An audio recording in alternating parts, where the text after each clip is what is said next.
하나님 말씀 로마서 14장 7절에서 9절 말씀을 보겠습니다.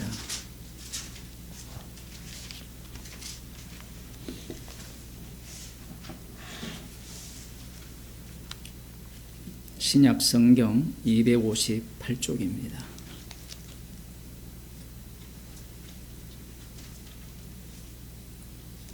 제가 읽어 드리겠습니다.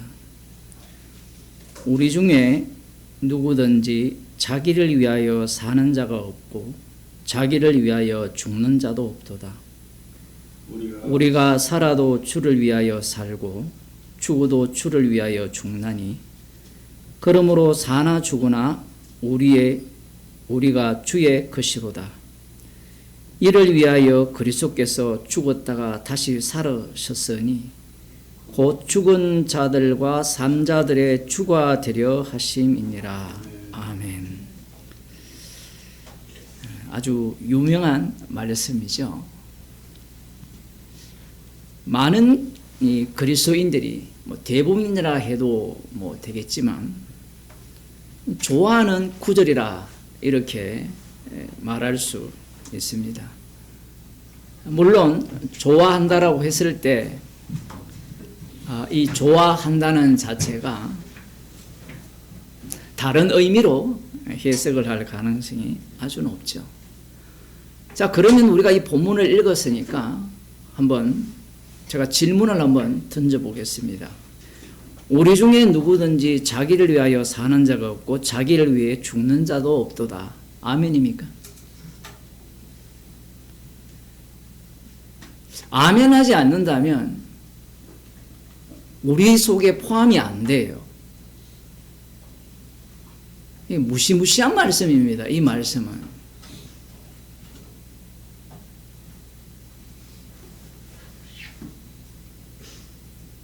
엄중한 말씀이에요. 만일에 우리 중에 누구든지, 이거 현재형이거든요. 현재형. 벌써 제가 질문한 것은 과거형이에요. 15초 전에. 그리고 말씀을 듣고 나갔을 경우에도 마찬가지고 항상 현재형이에요. 이를 위하여 그리스도께서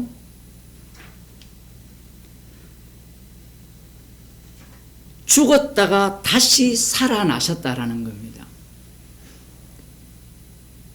이것을 위하여서 산 자들과 죽은 자들의 주가 되시기 위하여서, 그거를 다르게 표현하면 살아도 주를 위하여 살고 죽어도 주를 위하여 죽게 하기 위하여서 그리스도께서 죽은 자들 가운데서 다시 살아나셨다라는 겁니다. 그러니 그리스도께서 죽은 자들 가운데서 다시 살아나셨기 때문에 나는 구원받았다, 통하지 않습니다. 구원받았다라는 말을 할 때는 이것도 현재형이 돼야 돼요. 제가 이렇게 말하면 당신은 그러면 창세전에 그리스도 안에서 택함을 받은 자들은 영원히 구원받은 것을 부정합니까? 부정하지 않아요. 이 말씀이에요.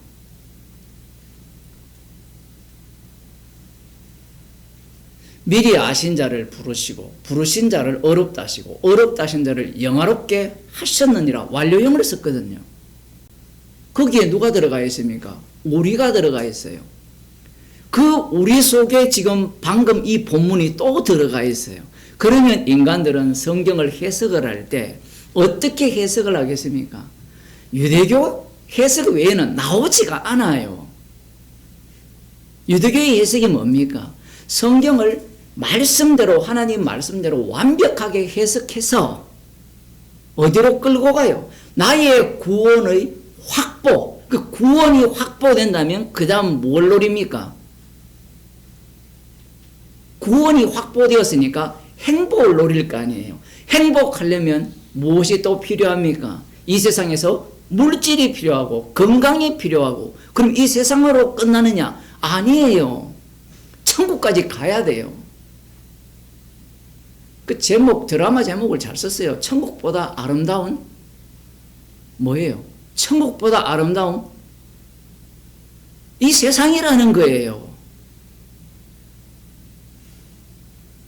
이번 교황 중에 그 존 레논의 이미진입니까? 그 노래 불렀다고 교황 후보 중에. 여러분들은 속세를 떠나서 관심이 없죠, 그 세계에. 그 노래 불렀다고 난리 법석을 떨잖아요. 하나님이 없다고 생각해봐라. 천국이 없다고 생각하면 이 세상은 천국이라는 거예요. 그래서 드라마 제목이 천국보다 아름답습니다. 그 김혜자가 보세요. 천국보다 아름답게 살았거든요. 그 남편이 젊을 때 사고가 나서 전신마비로 누워있는데 그 뭐 40년인지 50년인지 수발하면서 항상 행복하면서 즐겁게 살았거든요. 인간들은 하나님의 말씀을 대하는 법칙이 뭐냐 하면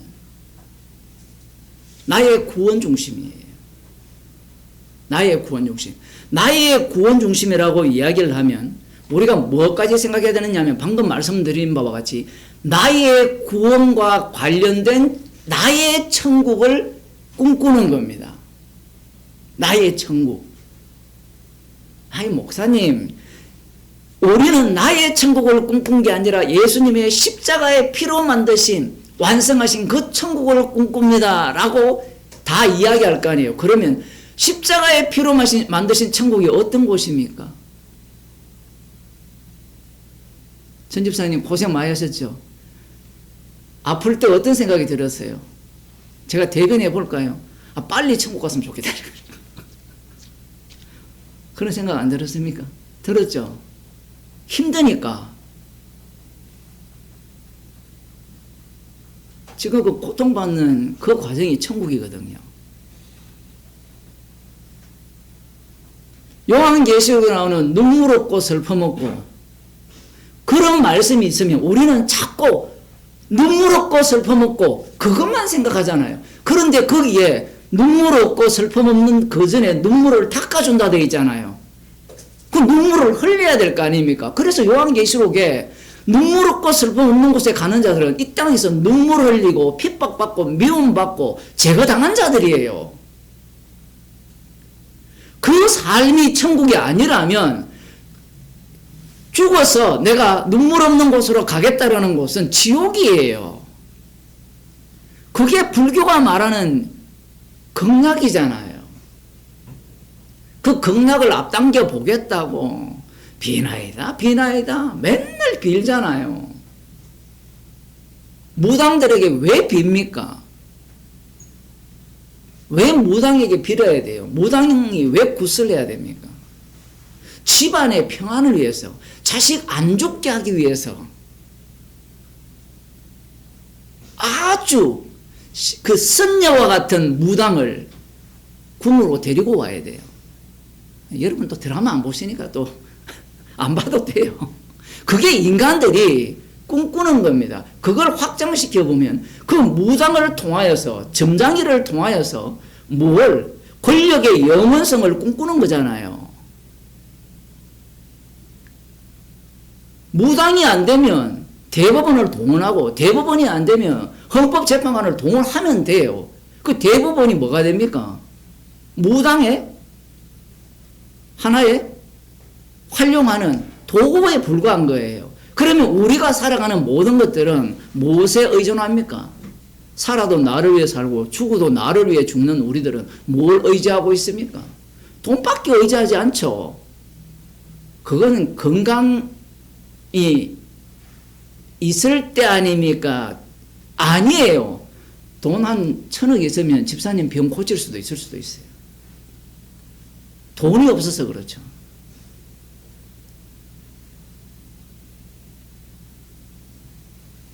우리 중에 누구든지 자기를 위해 사는 자가 없고 자기를 위해 죽는 자도 없다라는 이 말을 주님께서 사도 바울을 통해서 로마에 있는 성도들에게 자신만만하게 이야기를 해버립니다.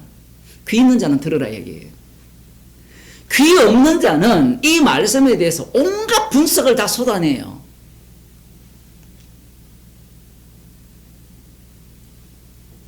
그러면 분석 안 해야 됩니까? 해야 되죠. 해야 뭐가 나오느냐면 죄가 나와요. 문제는 지금 이 말씀을 무엇과 연결시킵니까? 로마에 있는 교회가 문제가 일어났죠. 이건 굉장히 사소한 문제를 갖고 왔어요. 우리가 보기에는. 어떤 사람은 주일 예배 시간에 지금 나는 복음을 위하여 커피를 마신다라는 거예요.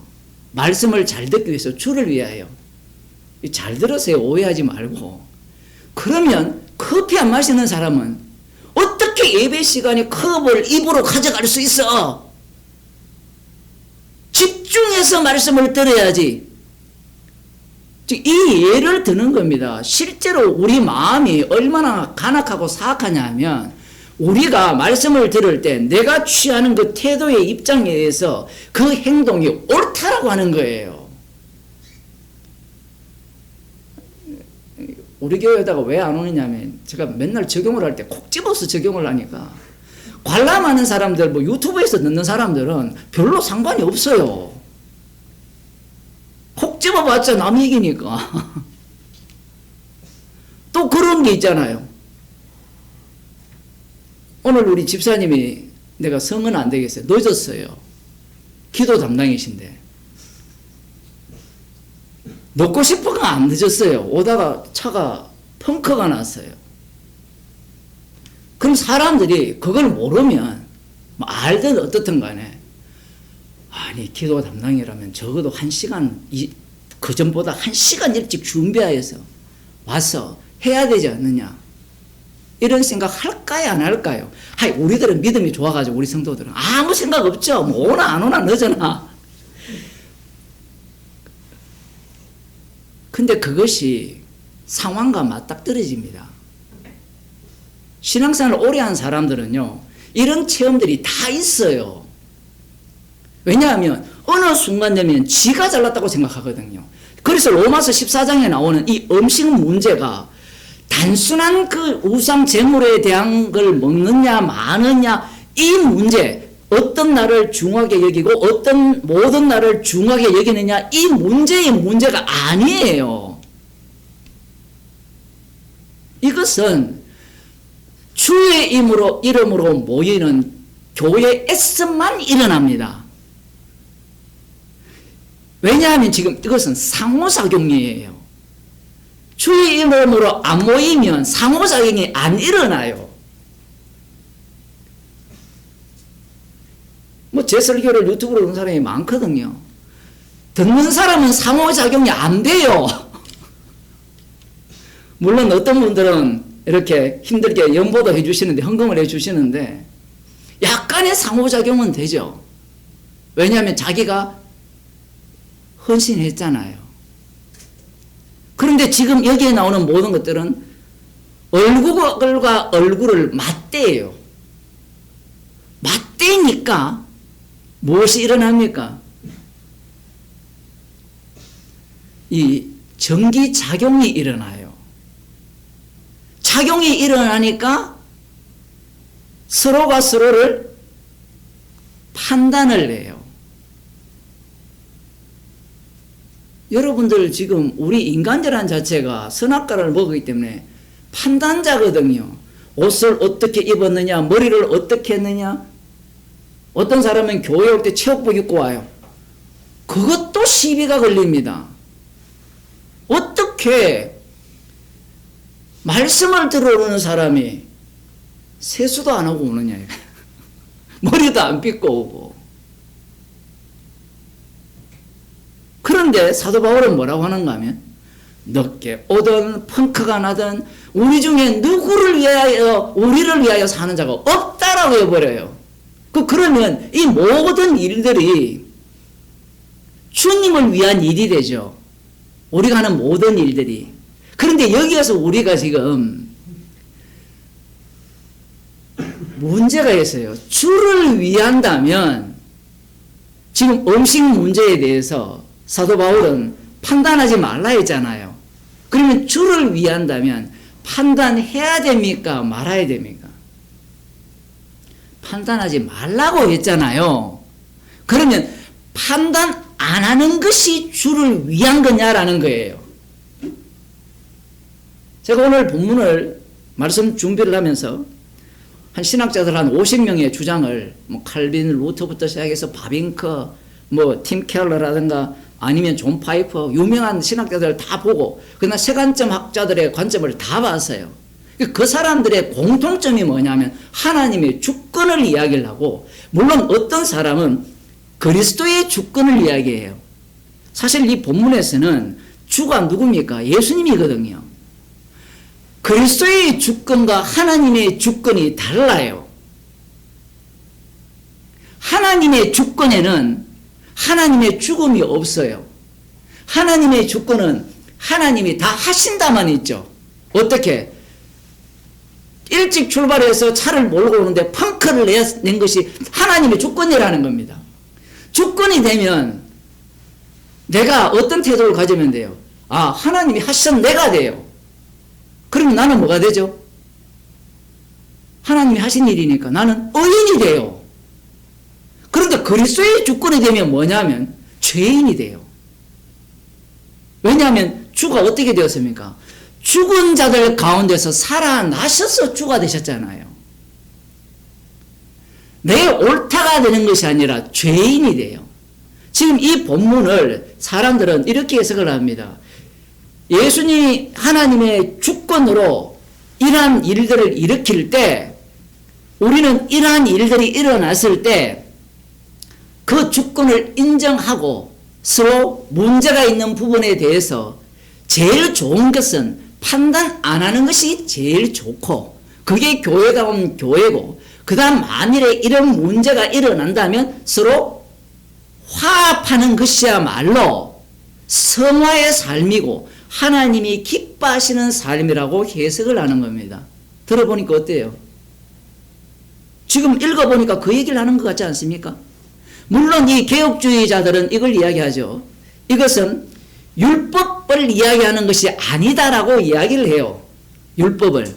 그러면 율법을 이야기하지 뭐가 율법이냐면 모든 음식이 깨끗하다라는 게 율법이에요.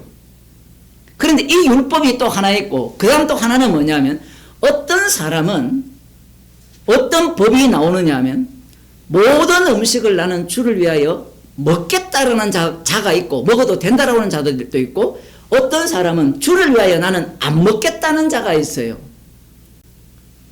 이것은 큰 율법의 위반자잖아요. 그죠? 그런데 사도 바울이 이것을 옳다라고 합니까? 옳지 않다라고 합니까? 옳다라고 하죠. 그러면서 이렇게 이야기합니다. 이것은 율법을 이야기하는 것이 아니라 모든 음식이 정결하다라는 것을 이야기를 해놓고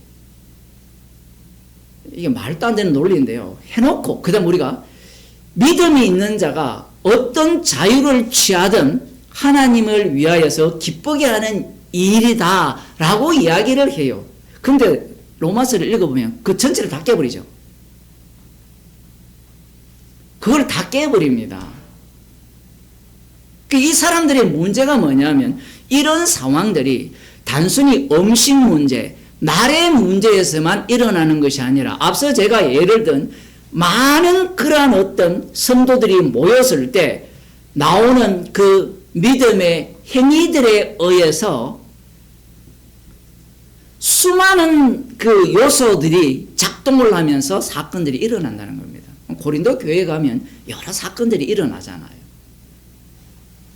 결국 그들이 하고자 하는 이야기가 뭐냐 하면 예수님께서 십자가에서 다 이루셨고 하나님 나라를 만드셨기 때문에 하나님 나라의 모습은 서로 하나가 되는 거라는 겁니다.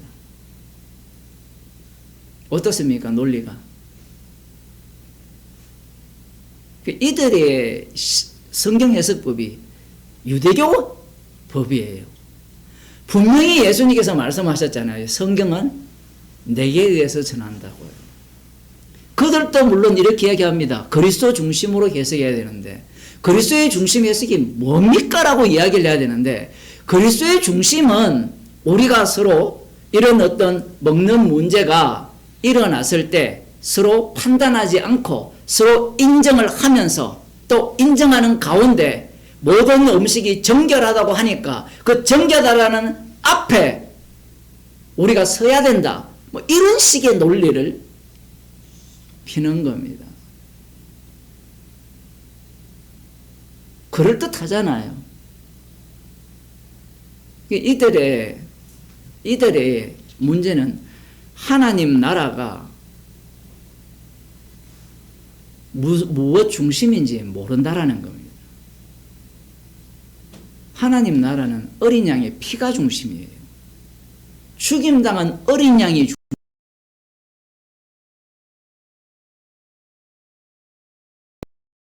하여서 자신이 소망하는 하나님 나라에 들어가서 하나님이 영광받는 하나님의 주권대로 되어지는 그 세계로 들어간다라고 생각을 하는 겁니다. 우리가 가장 어려운 대목이 이거잖아요. 이미 사건이 일어났잖아요. 맞죠? 제사 음식을 먹을 수 있느냐? 나는 우상이 없기 때문에 모든 만물이 깨끗하기 때문에 먹는 것은 나는 뭐라고 하죠? 성도로서 올바른 태도라는 거잖아요. 남을 판단할 때는 내가 의롭다 할 때 남을 잘못되었다고 판단을 하는 거예요.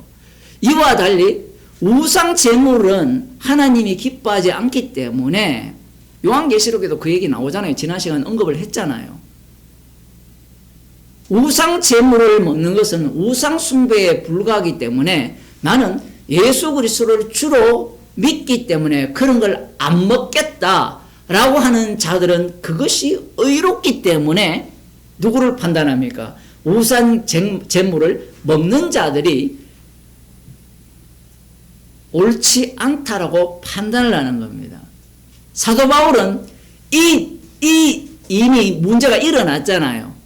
일어났는 것과 일어난 상황에서 사도 바울이 편지를 쓴 이 전체를 묶어서 뭐라고 하는가 하면 우리 중에 누구든지 자기를 위해 사는 자가 없고 죽는 자가 없다라고 해버려요.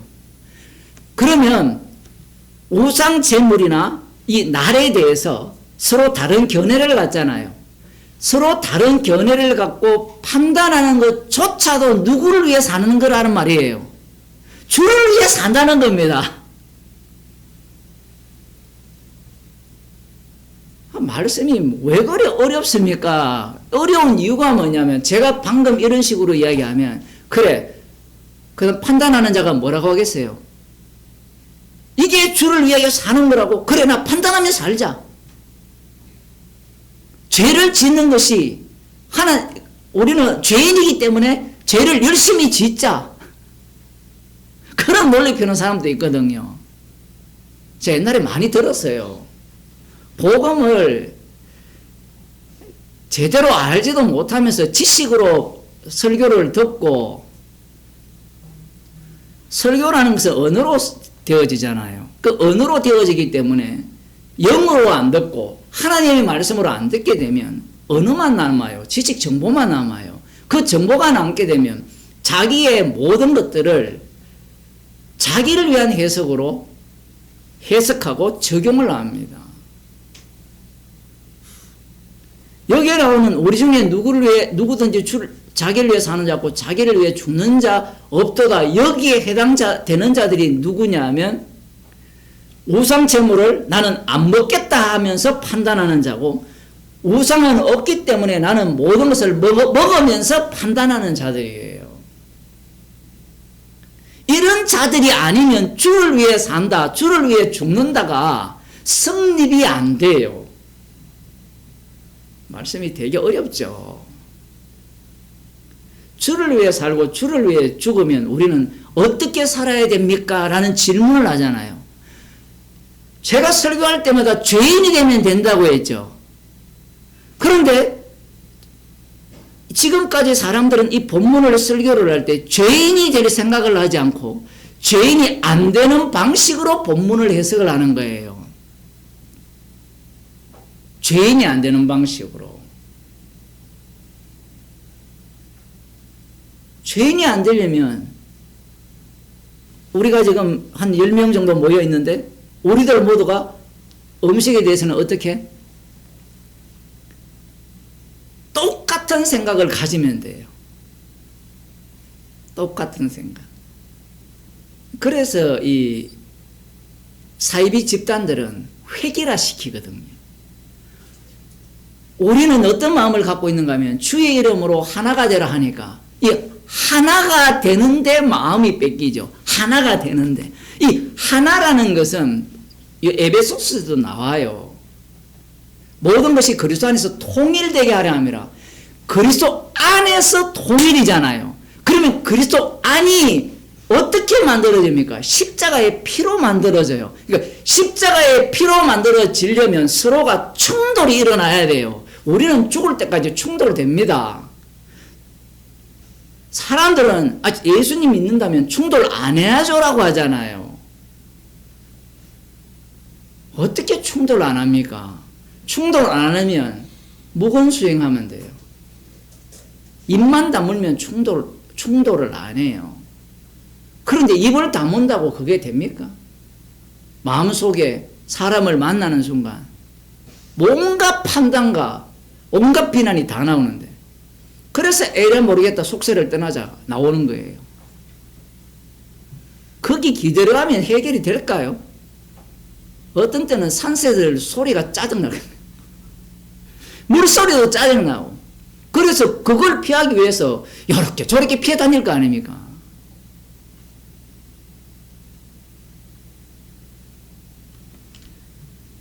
산 자들과 죽은 자들의 주라는 의미는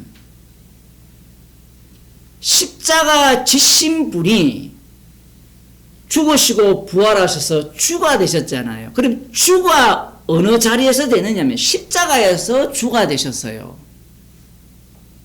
그래서 죽은 자들을 또 봅시다. 요한계시록에 죽은 자들이 나오잖아요. 죽은 영혼들이 누구에게 영광을 돌려요? 죽임당한 어린 양. 물론 어린 양과 함께 하나님의 보좌가 함께 있는데 이것은 이미 요한복음에서 명확하게 명료하게 설명을 했습니다.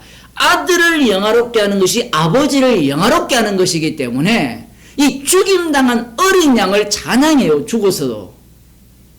그럼 살아서도 어떻게 됩니까? 살아서도 똑같이 죽임당한 어린 양을 자랑하게 돼 있어요. 그게 사나 죽으나 그리스도의 것이 되고 산자들과 죽은 자들의 주라는 의미예요. 사람들이 이런 본문을 주님께 무릎을 꿇게 하야 합니다. 빌립보서에 보면 무릎을 꿇는다니까 꿇어 이런 개념으로 생각하잖아요. 성경은 그렇게 나오는 게 아니라 죄인이 되죠. 죄인이 되고 십자가 앞에서 죄인으로 드러나면서 그 피 앞에서 의롭게 되는 겁니다.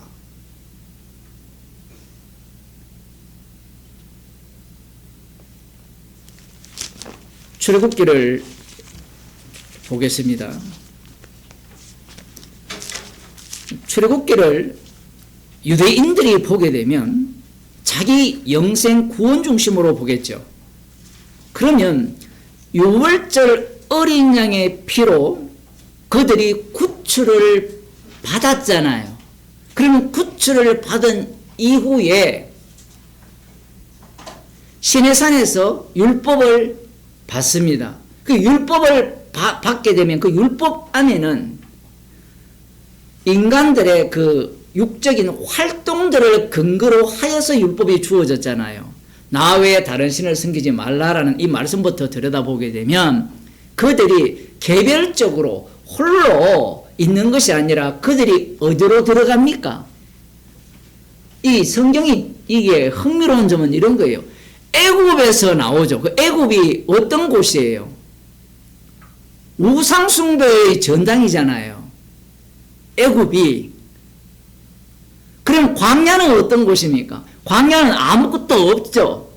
그런데 애굽에서 유월절 어린 양의 피로 구출받은 자들이 광야에 들어가니까 광야가 이스라엘 백성만 거주하는 광야가 어떤 상태로 바뀝니까?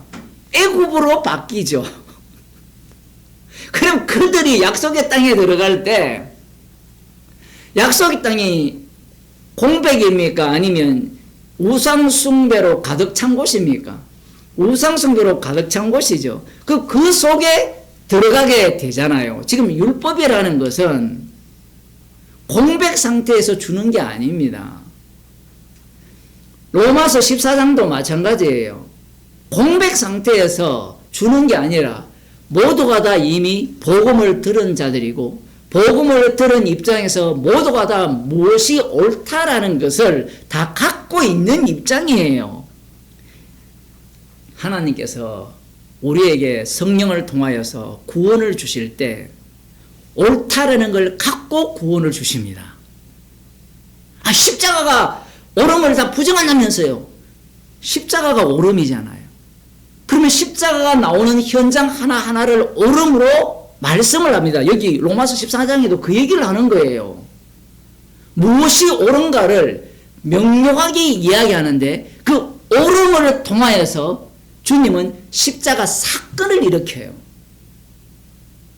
자, 6월절 어린 양의 피로 이스라엘을 구출을 했습니다. 그러면 6월절 어린 양의 피로 구출을 해서 광야 40년 길을 지나서 약속의 땅에 들어가잖아요. 그죠? 그러면 6월절 어린 양의 피로 구출한 것이 어떤 의미를 담고 있습니까? 6월절 어린 양의 피는 인간의 불순종에 의하여서 결국은 그 피로 구출을 받은 자들이 약속의 땅에 들어갈 수 없다가 돼요. 그러면 다르게 해석하는 방법은 6월절 어린 양의 피로 구출을 받았지만 우리가 순종함으로 말미암아 약속의 땅에 들어간다라는 해석을 하게 되는 겁니다. 여러분 그런 생각 안 해요? 아니 우리와 관련했기 때문에 그냥 광야에서 진멸한 사람은 진멸한 거고 약속의 땅에 들어간 사람은 들어간 거고 이렇게 봅니까? 그게 아니죠. 유대인들이 이 본문을 해석할 때 철저하게 이 인간이 원래 이 선악과를 먹은 이후에 담고 있는 선악을 아는 하나님과 같이 된 그 입장에서 이 본문을 읽고 해석을 하는 겁니다. 그런데 자 봅시다. 출애굽기부터 이 여호수아까지 본다 칩시다.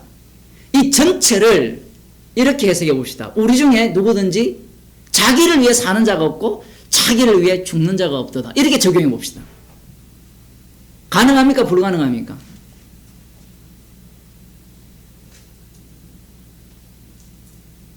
가능하죠. 지금 우리가 해석하는 것은 그리스도 안에서 해석하잖아요. 왜 불가능하다고 자꾸 해석하느냐 하면 인간 구원론 중심으로 해석하기 때문에 그 해석이 안 되는 거예요.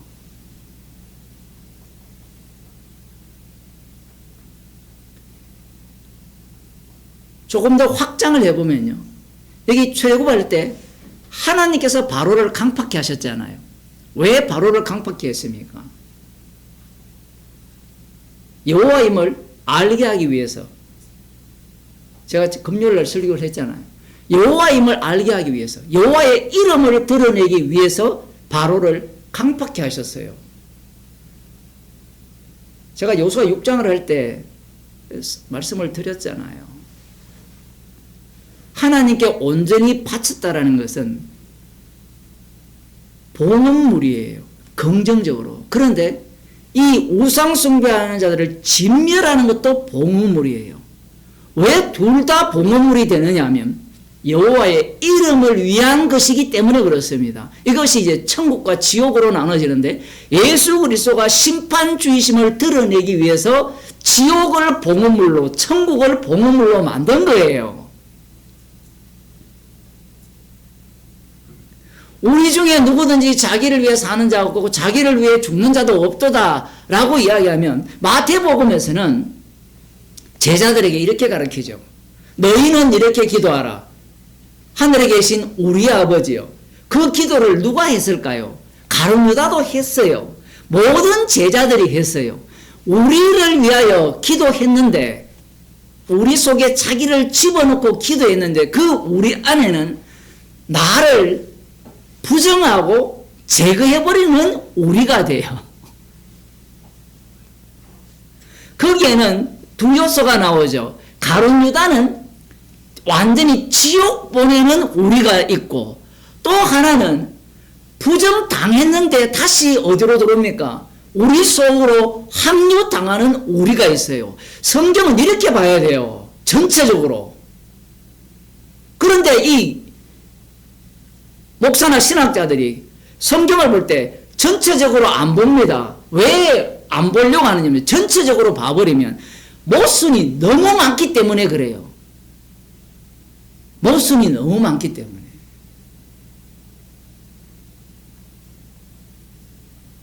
차라리 과학자들처럼 에라 모르겠다 확률로 보자 이렇게 나오면 솔직할지 모르겠어요. 확률이 대충 얻어맞으니까 그걸 맞춰서 가는 거 아닙니까? 말씀을 모르면 모른다고 하면 되는데 인간은 모르는 걸 모른다고 할 인간이 세상에 없어요.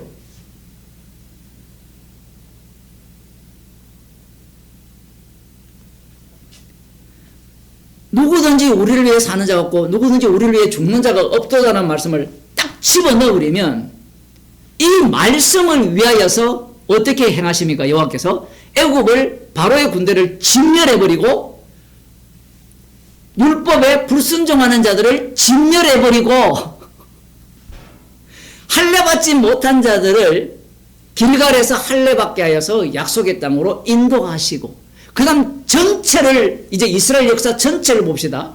로마 제국의 앞자에 있잖아요. 짐승의 앞자에 있을 때 이 전체를 그대로 적용해 봅시다. 우리 중에 누구든지 자기를 위해 사는 자 없고 자기를 위해 죽는 자도 없다다. 이렇게 적용을 해보면 어떻게 됩니까? 그래서 이스라엘은 진멸당한 거예요. 이 말씀을 위하여서. 그런데 우리는 우리 중에 누구든지 자기를 위해 사는 자 없고 죽은 자 없다니까 여기에 나를 반드시 집어넣으려고 한다는 거예요. 이 말씀을 위한 이스라엘이라고 생각을 못하는 겁니다.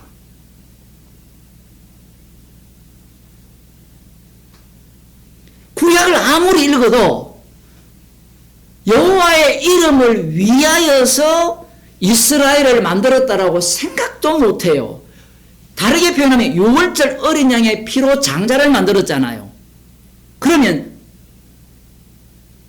이런 이야기가 있어요. 이번에 대법관들이 6, 7만 페이지를 4일 만에 읽었대요. 그리고 거기에 있는 사람 다 노인들이거든요. 전자문서에 익숙하지 않는 사람들입니다.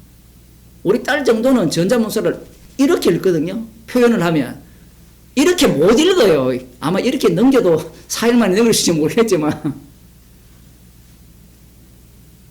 거기에 이제 나온 이야기가 뭐냐면 그와 관련되어서 이 법치주의라는 것이 민주주의를 위하여 있느냐 아니면 법치 자체를 위하여서 법치주의가 있느냐 이제 이 논쟁이 벌어집니다.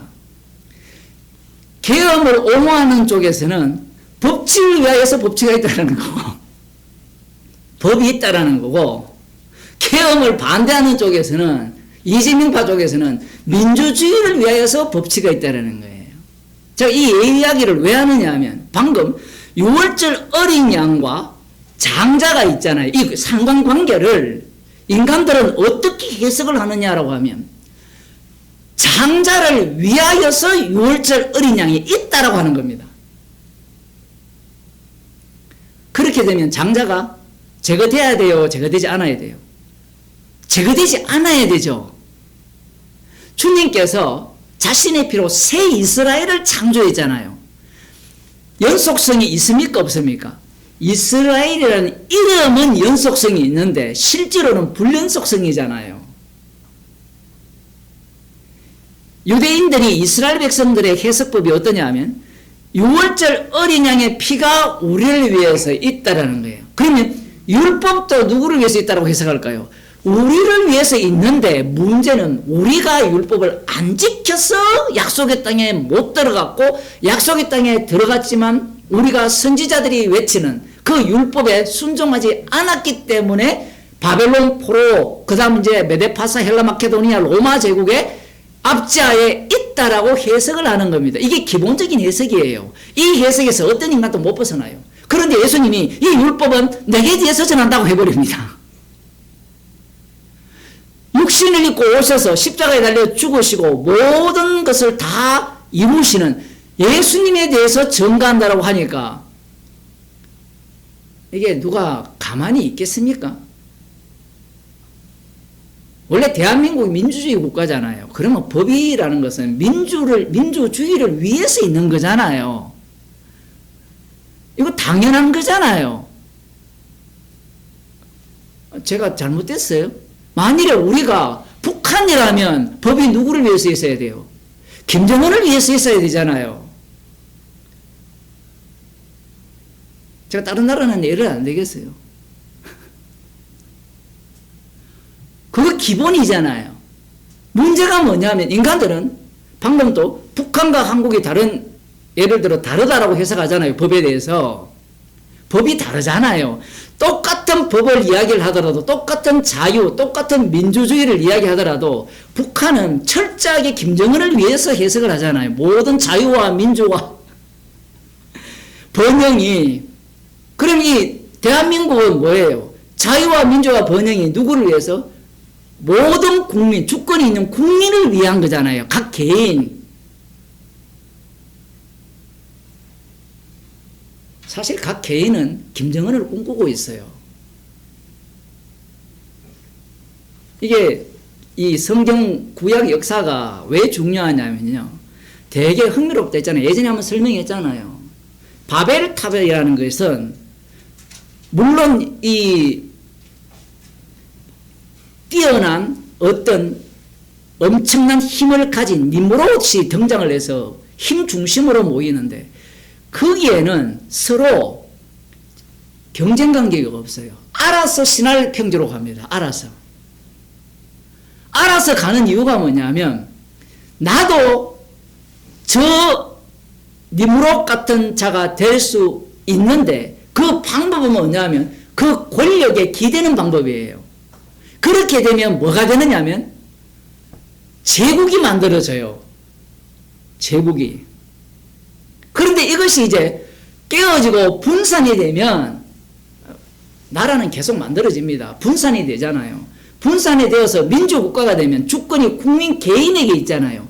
개인에게 있는데 그 개인이 하는 행동 하나하나를 보게 되면 자기의 그 탐욕을 성취하기 위한 행동이 되는데 그 탐욕은 타인에 의해서 계속해서 발생이 됩니다.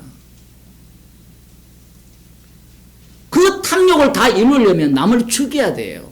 그게 주식시장이잖아요. 남을 죽여서 내가 돈을 채우는 게 주식시장이에요.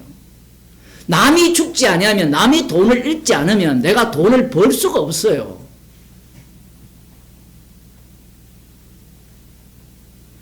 이게 바로 악마가 다스리는 두 가지 형식이에요. 하나는 왕정체제, 다른 하나는 민주체제예요. 둘 다 가장 악마적입니다. 그러면 목사님, 우리 성도들은 어느 체제가 적합합니까? 지금 성도들이 북한에 살든 대한민국에 살든 미국에 살든 뭔 상관이 있어요? 믿음의 선진들이 족장시대에 살든 그 제국의 지배하에 살든 예수님이 영향 받았습니까? 아무 관련이 없어요. 관련은 있긴 있죠. 복음을 돋보이게 하는 환경이에요. 복음을 돋보이게 하는 환경. 문제는 지금 이 어린 양을 위한 아들이 되면, 장자가 되면, 장자가 어린 양의 피를 드러내지 못하면 장자를 어떻게 해버립니까? 제거를 하고 장자의 명분만 지속시켜요. 아까 제가 말씀드렸잖아요. 이스라엘이라는 이름만 그대로 사용하면서 그 내용물을 완전히 새롭게 채워버리죠. 그걸 이제 신약에는 새 창조라고 하는 겁니다. 구약에는 혈통의 연속성을 갖고 말씀을 하지만, 그러니 여호와의 이름을 위하여, 여호와의 영광을 위하여, 이사야 43장 21절에 보면 이 백성은 나를 위하여 지었다 했잖아요. 맞죠? 언제 지었습니까? 6월절 어린 양의 피로 지었잖아요. 나를 위하여 지었느니 나의 영광을 찬미하게 하려 함이라 라고 이야기를 하면 손들고 질문할 게 있죠. 하나님을 위하여 지었다면 왜 광야에서 진멸합니까? 그게 바로 여호와를 위하여 지었다라는 의미를 증거하는 이스라엘이라는 겁니다. 제가 답답한 게 그거예요. 할례받은 자들을 출애굽시켜서 진멸시킨 것이 여호와를 위하여 지은 장자라는 겁니다.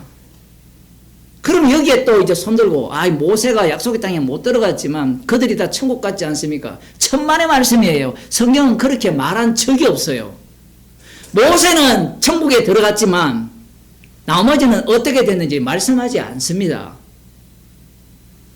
그런데 신학자들이나 목사들은 이걸 어떻게 해석하려고 하는가 하면 그들이 약속의 땅에 못 들어갔지만 어쨌든 천국에 갔을 거야. 여러분 만일에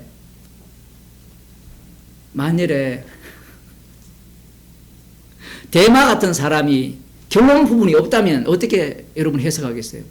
세상을 사랑하여 갔지만 물론 어떤 사람들은 세상을 사랑하여 떠나갔지만 구원은 받았을 거야. 구원론 중심인 사람은 자기 구원을 포기하지 않아요. 성경은 인간 구원을 말하는 게 아니라 구원과 하나님의 버림이죠. 축복과 저주를 통하여서 여호와가 누구신지 구약에는 십자가 있은 예수 그리스도의 주되심을 증거하는 겁니다. 출애굽을 할 때는 바로의 세력과 이스라엘 자손과 대립관계에 놓지만 광야에서는 이스라엘 안에서 어떤 자들이 등장합니까? 진멸당하는 자들이 등장을 하는 거예요. 여기에서 이제 우리가 또 하나 생각해야 되는 것은 그러면 율법의 세세 항목들이 있잖아요. 세세 항목들이 있으면 예를 들어 율법을 위반하는 자는 죽여라 했잖아요. 여기에서는 천국 지옥을 논하지 말고요. 구약에서는 율법을 위반하는 자는 죽임으로 말미암아 이 전체가 무엇이 구현이 되느냐 하면 나를 위하여 이들을 창조했다라는 것이 구현이 돼요. 우리는 자꾸 천국 갔냐 지옥 갔냐 여기에 모든 관심이 있잖아요. 그건 우리 소관이 아니잖아요. 오죽하면 주님이 로마 14장에도 말씀하잖아요. 네가 주님이냐 얘기해요. 이게 정인이잖아요. 성도는 정인인데 이 인간들은 자기가 주님 행세를 한다는 겁니다. 정인이면 정인으로 끝나면 되잖아요. 그러면 정인 중에 이 두 가지, 이 세 갈래로 나누죠. 첫 번째는 애굽하고 이스라엘이 갈라졌고, 그 다음 이스라엘 내부에서 갈라지죠. 이게 똑같습니다. 교회로 만들어지면 우리는 교회는 다 구원받을 것이라고 생각하는데 교회 안에서부터 심판을 먼저 감행을 합니다. 교회 안에 뭐가 있어요? 양과 염소가 있잖아요. 그 마태복음 20장이나 25장 이 천국 비유가 정말 중요한 이유가 뭐냐면 이거는 교회 안에서 일어나는 일이에요. 이런 해석을 십자가에 못 박혀 죽으시고 부활하신 주님을 위하여서 이런 상황을 만드셨다 하면 해석 안 될 게 없어요. 그런데 이 해석을 할 때 누가 구원받았고 누가 천국까지 이렇게 들어가면 본문이 해석이 안 돼요. 모순성을 띠기 때문에. 달란트를 남긴 자들이 소자를 어떻게 대접하겠습니까? 달란트를 남겼다라는 것은 소자를 되도록 대접했다라는 거잖아요. 25장에 마태복음 25장에. 그런데 달란트를 남긴 자가 뭐라 합니까? 무익한 종이라고 해요. 그러면 목사님 달란트 남겼는데 무익한 종이라 하면 됩니까? 그 자체가 뭐예요? 자기 행위를 자기가 인식하는 거잖아요. 인간들은 그것밖에 몰라요. 성령을 주신 이유를 인간들은 모르는 겁니다.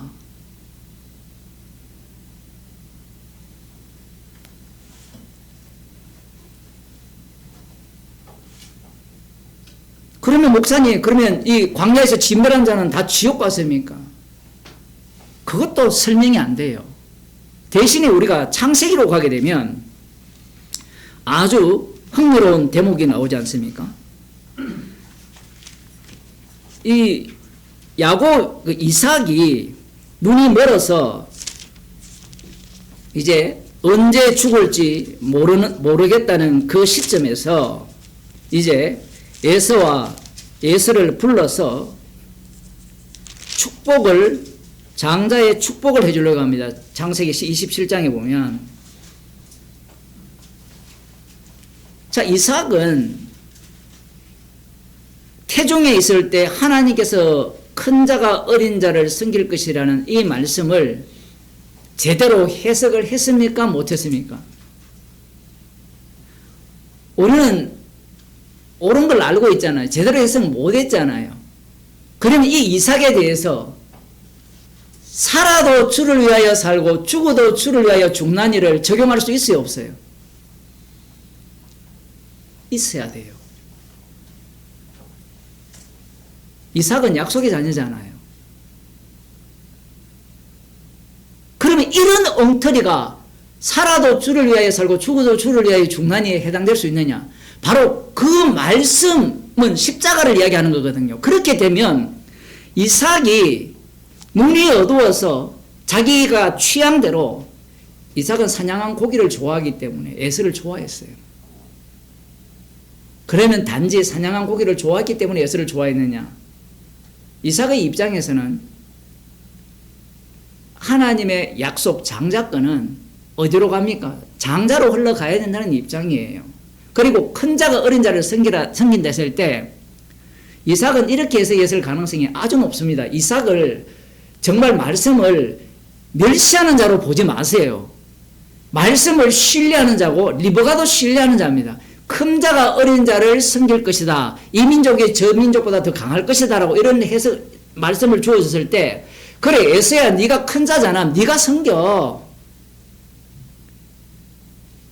이렇게 해석했을 가능성이 100%예요. 말씀을 멸시한 자가 아니에요. 그 다음 이제 나오는 게 자기가 이제 축복을 하잖아요. 그래서 나름대로 자기가 믿는 믿음에 근거하여서 에서에게 축복을 해 주려고 합니다. 그러면 꼭 맛있는 고기를 먹고 해야 됩니까? 그게 아마 그 당시에 관례의 모양이에요. 관습이 있던 모양입니다. 장자에게 축복을 해줄 때 하나님께서 일을 그렇게 합니다. 이것이 맞물려 있는 거예요. 이 소식을 리브가가 들은 거예요. 들으니까 야곱을 어떻게 합니까? 이 변장수를 띄어나죠. 그 에서는 태어날 때보다 털복숭이였잖아요. 그러니까 털이 많으니까 냄새가 많이 났겠죠. 냄새가 많이 나니까 이 냄새가 마치 그 짐승처럼 냄새가 났던 모양입니다. 그러니까 이 변장하여서 양털입니까? 그걸 이렇게 껴입고 변장하여서 대접하여서 축복을 받게 돼요. 그러면 이 전체 사건이 있죠. 이삭이 에서에게 축복을 하고자 한 것과 리브가가 인터셉해서 야곱에게 축복을 준 이 사건, 이 전체가 그러면 살아도 주를 위해 살고 죽어도 주를 위해 죽나니라는 말씀이 될 수 있느냐라는 이야기예요. 이 말씀이 된다는 이야기입니다.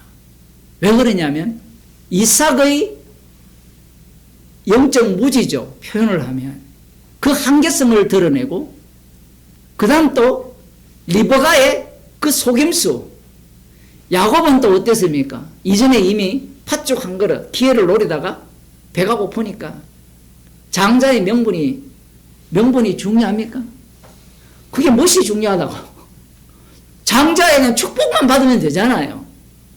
그런데 성경은 그렇게 보지 않죠. 명분조차도 이것이 귀하게 여겨야 되는 거예요. 그런데 팔았어요. 야곱이 속여서, 야곱이 기회를 노려서 그걸 뺏었잖아요. 이것이 주를 위한 것이 될 수 있느냐라는 거예요. 주를 위한 것이 돼요. 왜냐하면 그 모든 내용들이 하나하나 쌓여서 뭐가 돼요? 마지막에는 하나님의 천사와 싸워서 이기는 그 힘이 돼요. 그래서 이름이 바뀝니다. 축복을 울면서 간구해서 축복을 해달라고 하면서 이름을 바꿔줘요. 이스라엘. 이스라엘 이름은 하나님과 사람으로 더불어 싸워서 이겼다. 이거 이렇게 해석을 하면 되는데 예수님이 참 이스라엘이잖아요. 예수님의 적용을 보게 되면 예수님이 자기 몸을 대성물로 내어주셔서 주가 되셨잖아요. 그 내용을 담고 있는 이스라엘이라는 겁니다. 이스라엘 자체가 뭐였습니까? 원래 뭐였어요? 출애굽기로 가면 제사장 나라잖아요. 제사장 나라. 야곱은 승리자였잖아요. 진짜 큰 자라면 섬기는 자가 돼야 되는 거예요. 진짜 큰 자라면. 어떻게 섬길 겁니까? 빌립보서 2장에 나오죠. 하나님됨을 취할 것으로 여기지, 하나님과 동등됨을 취할 것으로 여기지 않고 자기를 비워 종의 형체. 그러한 모습으로 섬긴 분이 진짜 이스라엘이에요. 그래서 전쟁을 어떻게 하느냐 하면 자기 부인하는 방식으로 전쟁을 해야 돼요. 지금까지 야곱은 말씀을 근거로 해서 자기 긍정하는 방식으로 했잖아요. 다시 돌아와서 이 모든 일들이 과연 살아도 주를 위하여 죽어도 주를 위한 것이 되느냐, 속인 것, 뭐 이런 것들, 아버지를 속였잖아요. 이런 것들이 과연 정당화될 수 있느냐? 우리는 정당화에 관심이 있지만 주를 위한 것에 이 모든 죄악된 요소들을 다 몰아넣습니다. 몰아넣어야 돼요. 이게 이제 나중에 로마서에서 누구를 예가 나옵니까? 아브라함과 다윗의 예가 나오거든요. 제가 지금 이삭하고 야곱을 예를 들었지만 아브라함을 보게 되면 믿음의 선진이잖아요. 그 아브라함의 전생애가 12장부터 살아도 주를 위하여 살고 죽어도 주를 위하여 죽나니 믿음을 가진 자로서의 모델 케이스가 아브라함입니다. 그러니 애굽에 내려갔을 때 자기를 위하여서 하나님의 약속에 대한 오해죠. 하나님의 약속은 반드시 사레와 아브라함을 통해서만 이루어진다고 되어 있어요. 결론적으로 보게 되면. 근데 아브라함 입장에서는 너를 통하여라고 했기 때문에 자기 중심이죠. 그래서 내가 살아야 되니까 그 당시의 습관들이 어떤 습관입니까? 예쁜 아내가 있으면 남편을 죽이고 아내를 뺏는 그런 습관이 있어요. 나이가 들어도 미녀였던 모양입니다. 그래서 속여서 갔죠. 근데 하나님이 거기에 개입을 합니다. 그러면 이러한 것들 자체를 보게 되면 이 자체가 믿음이라는 거예요. 그런데 유대인들은 아브라함이 그렇게 행한 것을 긍정적으로 볼까요? 부정적으로 볼까요? 유대인 빼고 우리는 어떻게 봐요? 여러분 설교 들을 때 다 잘못했다고 보잖아요. 아닌가요? 목사들이 그걸 잘했다고 칭찬합니까? 잘했다고도 칭찬이 안 돼요. 분명히 잘못했다라고 하면서 그 자체가 뭐냐면 약속을 이루기 위한 정인의 모습이에요. 그 행동을 정당화하는 게 아니에요. 정당화하게 되면 인간들은 우리도 그렇게 하자가 돼요. 논리가. 다윗은 어떻습니까? 다윗의 전생애가 어떻게 봐야 돼요? 다윗의 전생애를. 사무엘하 7장에서 다윗 언약이 세워지잖아요. 그러면 그 언약이 견고해지려면 다윗이 실패하는, 넘어지는 일이 없어야 돼요, 사실은. 그런데 11장으로 넘어가면 바세바를 취하게 되고 여호와 전쟁에 자기가 앞장서 가지 않고 언약궤는 전쟁터에 가 있는데 자기는 왕궁에 앉아서 놀고 있잖아요. 그 와중에 바세바를 취하였고 바세바가 임신한 사실을 한 이후에 그 남편인 우리아를 통하여서 이 범죄를 숨기기 원했지만 우리아는 여호와 전쟁의 전심이었거든요. 여호와 전쟁에 열심이었고 전심을 다했기 때문에 그게 실패하니까 결국은 이스라엘의 대적의 손을 빌어서 우리아를 살해합니다. 그러면 이것이 과연 살아도 주를 위하여 살고 죽어도 주를 위하여 죽는 모습이냐라는 이야기예요. 사람들이 로마서를 읽을 때 4장에 나오는 아브라함과 다윗을 염두에 두고 14장을 읽어야 되거든요. 그런데 그렇게 안 읽어요. 안 읽게 되니까 앞서 제가 처음 설교 시작할 때처럼 어떻게 해석을 합니까? 교회는 예수 그리스도의 주되심을 인정하면서 서로 화평을 해야 되고 서로 판단하지 말아야 되고 자기 옳다는 바로 남을 정죄하는 일이 없어야 된다는 식으로 해석을 해요.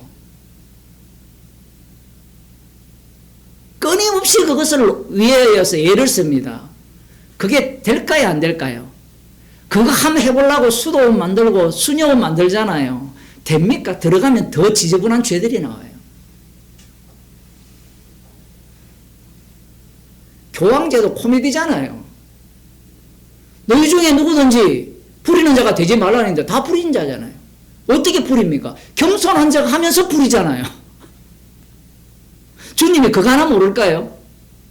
주님이 일부러 겸손한 척 했습니까? 진짜 겸손했습니까? 진짜 겸손하니까 사람들이 어떻게 대우했어요? 조롱하고 멸시하고 제거해버리죠. 진짜 겸손은, 진짜 낮춤은 거기에 있는 거예요. 그런데 지금 어떻습니까? 가짜 겸손이라는 것이 명료하잖아요. 가짜 겸손이니까 모든 사람들이 칭송을 하잖아요. 그러면 진짜 겸손이 되려면 십자가 피복음이 나와야 돼요. 그러면 그가 그런 행동을 했다면 십자가 피 외에는 잘할 것이 없습니다.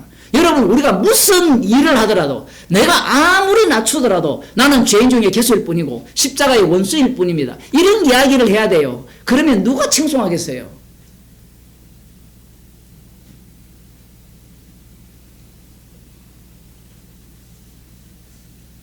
다윗이 살아온 그 전생애가 우리 인생이에요. 그런데 우리는 자꾸 무엇을 생각하고 있냐면 그리스도 안을 생각해야 되는데 그리스도 안에서 빠져나오려고 해요. 그 십자가를 통과해가지고 빠져나왔으니까 이제는 어떻게? 나는 이제 말씀대로 우리가 하나님이 기뻐하시는 천국 백성으로서의 삶을 살아야 된다. 말은 맞아요. 그 천국 백성으로서의 삶은 십자가의 피를 자랑하는 것이 천국 백성으로서의 삶이에요. 그런데 이들은 천국 백성으로서의 삶을 뭐라고 이야기하느냐 하면 이 죄 안 짓는 것, 서로 판단하지 않는 것. 그렇게 하려면요 사이비 집단이 돼야 돼요. 여러분이 그런 데 들어가 본 적이 있죠? 들어가 보면 어떻습니까? 일사불란하게 움직입니다. 거기에서는 어떠한 군소리도 못하게 돼 있어요.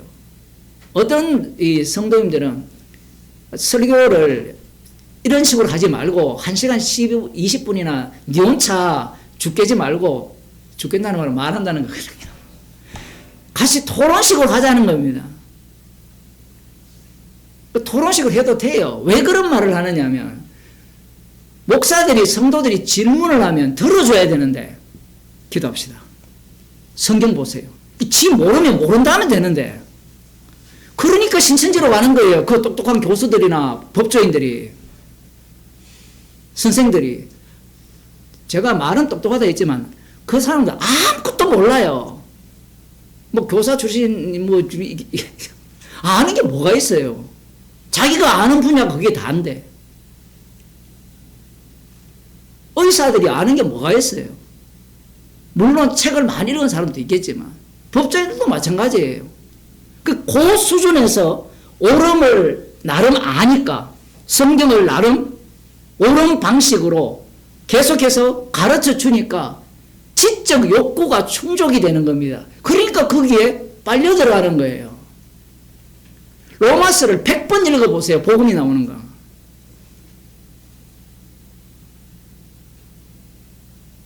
분명히 4장의 믿음의 모델을 이야기를 해놨잖아요. 그러면 14장에 나오는 것이 믿음이 나와야 되잖아요. 믿음으로 말미암아 의롭게 됐다 했으니까 예수 그리스도의 믿음이 나와야 될 거 아닙니까? 예수 그리스도의 믿음은 십자가에서 드러났잖아요. 그러면 십자가 꼽히는 교회거든요. 십자가가 꼽히는 교회여야 되는데 이 말씀을 어떻게 읽느냐면 십자가가 꼽히는 교회가 아니라 십자가의 피로 용서받았다면 우리가 이 서로에 대해서, 성도들에 대해서 차이가 있는 부분에 대해서 판단하지 말아야 된다는 겁니다.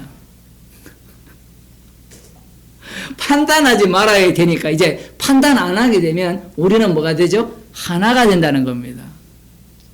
뭐가 안 나와요? 피를 쏟아내기 위한 육체 가운데 거함인데 피를 제거하기 위한 육체 가운데 거함이에요. 그럼 뭘 해야 돼요? 억제하고 자기를 짓누르고 인내하고 참아야 되는 거예요.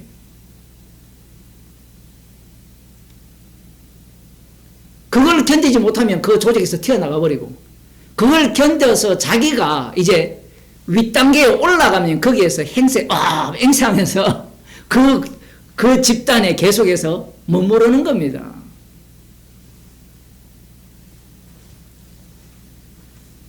구약에 나오는 이삭, 야곱을 보면 아주 명료해요. 야곱 자체가 살아도 주를 위하여 죽어도 주를 위하여 죽는 믿음의 샘플이에요. 신약에는 전생애가 안 나옵니다. 예수님 외에는 전생애가 안 나와요. 여러분 그거 아셔야 돼요.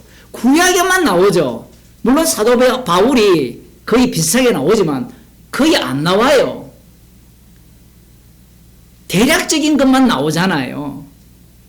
제자들의 모습도. 그런데 구약에 보면 상세하게 나와요. 그들의 허물 같은 것들을 아주 우리가 고개를 돌릴 정도의 그러한 내용들이 그 속에 다 들어있어요. 인간의 본 모습이에요. 이제 십자가에서 완성이 되면 죄 아닌 것이 없게 됩니다. 여기에서 뭐가 죄가 돼요? 모든 만물이 정하기 때문에 나는 먹어도 된다라고 하는 것이 죄가 돼요. 그 말씀대로 알고 말씀대로 행하는 자체가 죄가 돼요. 무시무시합니다. 말씀의 내용이. 그래서 우리들 중에 누구든지 자기를 위해 사는 자가 없고 자기를 위해 죽는 자가 없다고 했을 때 누가 가장 반발할까요? 여기에 누가 가장 반발할까요? 누가 반발하느냐면 둘 다 반발합니다. 나는 주를 위해서 안 먹기 때문에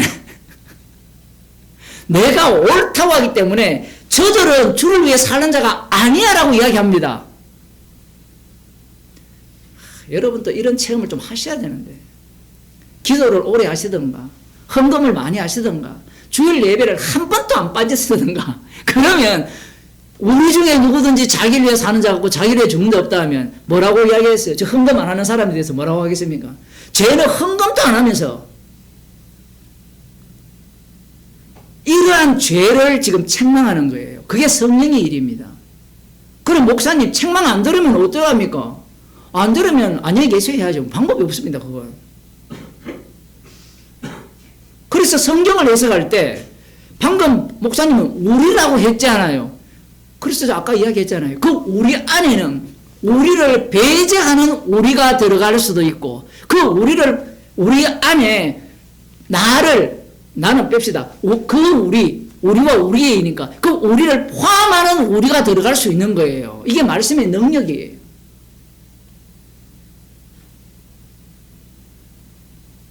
로마서 9장입니까? 사도 바울이 자기 혈족 친척이 만일에 그리스도 안으로 들어올 수 있다면 자기가 그리스도의 사랑에서 끊어질지라도 원하는 바라고 했잖아요. 이 말씀을 못 알아들어요. 자기 구원 중심인 자들은. 왜 못 알아듣느냐 하면 아니 내가 지옥 가면 무슨 소용인데 그거예요.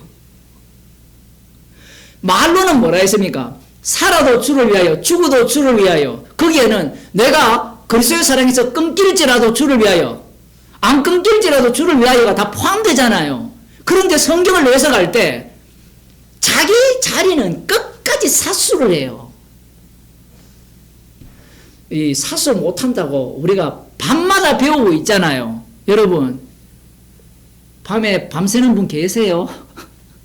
게임한다고 밤새는 분들은 자기가 사수 못한다는 걸 인정하지 않겠지만 그거다 4박 5일 지나면 자요.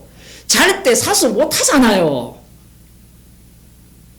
그런데 꼴난 말씀 하나 알았다고 그걸 지가 기억한다고 뭘 기억해요? 이제 앞으로는 이 뉴럴링크가 돼가지고 24시간 작동하는 그리스도의 사랑에서 끊을 수 없다를 돌릴 인간도 미친 인간 나옵니다. 여러분.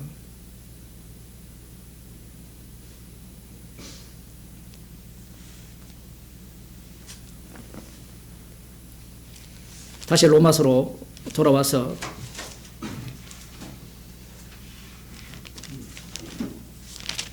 돌아오기 전에 또 한 가지 더 예를 들면 요셉을 보게 되면 요셉이 얘가 약간 그런 애잖아요. 고자질쟁이. 그리고 또 하나의 문제가 뭐냐면 야곱이 말년에 얻은 마지막에 얻은 애는 베냐민인데 베냐민을 싫어하는 이유가 있어요. 베냐민 낳다가 엄마가 돌아가서 죽었잖아요. 자기가 사랑하는 여인이. 그 소설에 그런 이야기가 많이 나와요. 사랑하는 여인이 죽었으니까 어쨌든 요셉을 특별히 사랑해서 꽃가옷을 입혔잖아요. 그것 때문에 형제들의 미움을 받았잖아요. 이것도 주를 위한 겁니까? 네, 주를 위한 거예요. 주를 위한 거예요. 주를 위한 거가 되어지려면 그것 때문에 요셉이 어떻게 되죠? 형제들의 미움을 받고 애굽에 팔려가고 거기에서 옥고를 치르고 때가 되면 자신들의 그 형제들이죠. 야곱에게 하신 그 맹세를 이루시기 위해서 그들의 생명을 보존케 하기 위해서 총리 대신이 되는 겁니다. 이 전 과정이에요. 전 과정. 총리 대신만 주를 위한 게 아니고 전 과정이에요. 이 전 과정을 성도들은 이미 예수님께서 십자가에서 다 이루셨어요. 전생애를 다 이루셨다고요. 십자가에서. 그러면 십자가에서 다 이루신 내용물들을 하나씩 끄집어내면 되는 겁니다. 그 중에 하나가 지금 여기에 나오는 이 날의 문제, 음식의 문제예요. 이거 확장을 하면 나중에 뭐 주일날 모이는 문제, 온갖 문제들이 여기에 다 포함할 수 있습니다. 그래서 여기에서 처음 시작할 때도 말씀드린 것 같이 우리 중에 누구든지 자기를 위해 사는 자가 없고 자기를 위해 죽는 자가 없나니 항상 현장이에요. 현장이 여기 때문에 방금 목사님 정과정이라고 했지 않습니까? 정과정 맞죠? 십자가에서 완료했으니까. 그 완료했는 그 상황 속으로 우리들을 몰아넣게 됩니다. 십자가 사건은 과거형이거든요. 죽었다가 다시 살아나셨다라는 겁니다. 예수님은. 죽은 자들과 산 자들의 주는 현재죠. 계속해서 현장입니다. 죽은 자와 산 자들의 주. 그 성도의 생애 자체가 삶에 있는 그 기복 있죠. 그 병원에 누워있는 그 사람 보면 여기 뭐 주파수입니까? 그게 띄잖아요. 우리는 주파수가 이렇게 되기를 원하잖아요. 그 죽은 자입니다. 이런 분쟁이 없기를 원하는 것은 주파수가 없어요. 그냥 삐 사망하셨습니다. 2025년 5월 4일 10시 46분 그렇게 되기를 원하는 거예요. 살아있다면 계속 뛰는 겁니다. 뛰어야만 십자가의 피로서 주님이 다 완성한 정인이 돼요. 복음을 완벽하게 알았고 주로 인하고 주로 말미암고 주에게로 돌아간다는 것까지 다 알았다는 그 내용이 성도 속에 내장이 됩니다. 9절에 이를 위하여 그리스도께서 죽었다가 다시 살아나시니 이를 위하여입니다. 이를 위하여 산 자나 죽은 자나 우리가 주의 것으로 만들기 위해서 주님께서 이것을 위하여서 죽은 자들 가운데서 살아나셨다라는 겁니다. 죽은 자 가운데서 살아나신 것이 구원하기 위해서가 아니에요. 이 내용이 사도 바울 자신에게 그대로 적용이 되잖아요. 사도행전 9장에 보면 주님이 사도 바울을 찾아와서 사도 바울을 구원했습니까? 아니면 복음의 정인을 만들었습니까? 복음을 실어나르는 꽃가마로 만들었죠. 그 꽃가마 안에는 복음이 들어있어요.